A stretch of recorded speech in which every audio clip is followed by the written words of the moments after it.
গ্যাংয়ের অভয়ারণ্য গাজীপুরের টঙ্গী শিল্পাঞ্চল।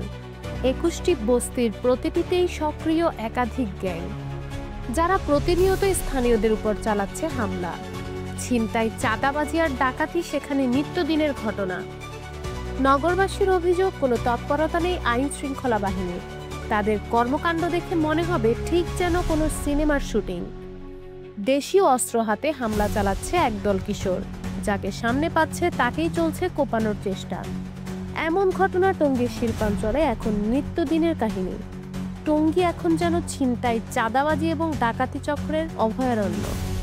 শুধু সন্ধ্যা বা রাত নয়, দিনে দুপুরেও অবলীলায় চালিয়ে যাচ্ছে একাধিক কিশোর গ্যাং।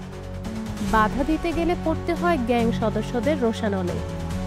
এরই মধ্যে তাদের হাতে আহত হয়েছেন অন্তত অর্ধশতাধিক মানুষ।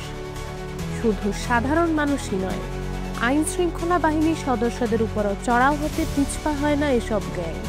এই কিশোর গ্যাংয়ের সদস্যরা ব্যাংক, মাঠ, কেরানীটেক, নতুন বাজার, TNT সহ বিভিন্ন বস্তি থেকে নিজেদের কার্যক্রম চালায়। ৫ আগস্টের পর থেকেই বেড়েছে তাদের অত্যাচার। নগরবাসী জানায়, পুলিশের টহল এবং নজরদারি কম থাকায় দৈনন্দিন হামলা চালাচ্ছে কিশোর গ্যাং। অন্যদিকে পুলিশ কর্মকর্তার দাবি, ডাকাতি, ছিনতাই রোধে অভিযান চলছে নিয়মিতই। শিল্পাঞ্চলে শান্তি ফিরিয়ে আনতে কিশোর গ্যাংয়ের সদস্যদেরকে গ্রেফতারের পাশাপাশি তাদের প্রশ্রয়দানকারীদেরও আইনের আওতায় আনার দাবি স্থানীয়দের।